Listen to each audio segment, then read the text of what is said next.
আপনাদের কাছে হাতে 3টে মিনিট সময় হবে, তাহলে এই ভিডিওটা দেখতে থাকুন। আমি ওই নাগা সন্ন্যাসীদের সঙ্গে সাক্ষাৎকারে কথা হওয়া একটি মানুষের কথোপকথন আপনাদের সামনে তুলে ধরবো।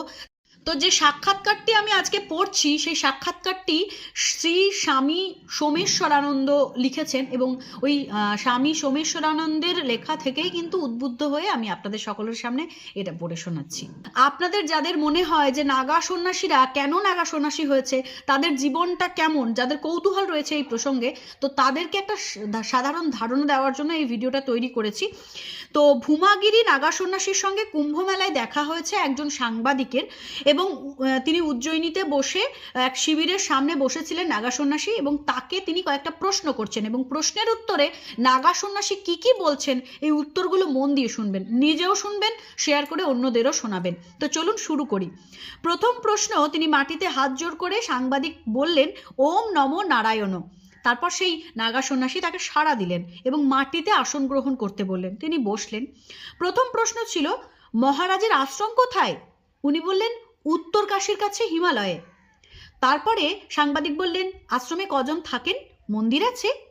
উনি তখন বললেন, 19 জন সাধু থাকেন, মন্দির নেই, হল ঘরে বড় শিবলিঙ্গ, সেখানেই সাধুরা ধ্যান করেন। জিজ্ঞেস করলাম, আপনাদের দিন কিভাবে কাটে? তখন উনি বললেন, ভোরে উঠে বাইরে স্নান করতে যাই, ফিরে এসে ধ্যান, 2-3 ঘন্টা ধ্যান করে বই পড়ি, মধ্যাহ্ন ভোজনের পর 1 ঘন্টা বিশ্রাম, পরে আবারও ধ্যান, বিকেলে পাহাড়ি পথে কিছুক্ষণ হেঁটে, সন্ধ্যায় আরতি, তারপর আবার ধ্যান। আচ্ছা, আপনারা সকালে ভিক্ষায় যান না? আমরা তো ভিক্ষা করে খাই না, ঈশ্বরের আশীর্বাদে যা পাই তাই খাই।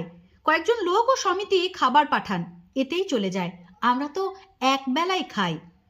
আচ্ছা, আপনারা খাটিয়াতে ঘুমান তো, কম্বল গায়ে দেন?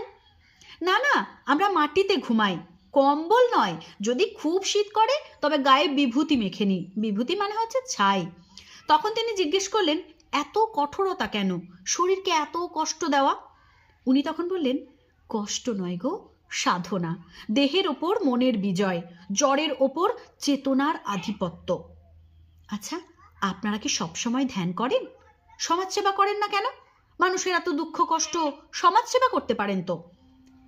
তিনি তখন বললেন, তুমি কি কোনো বিজ্ঞানীকে বলবে যে ল্যাবরেটরি ছেড়ে এসে সমাজসেবা করতে?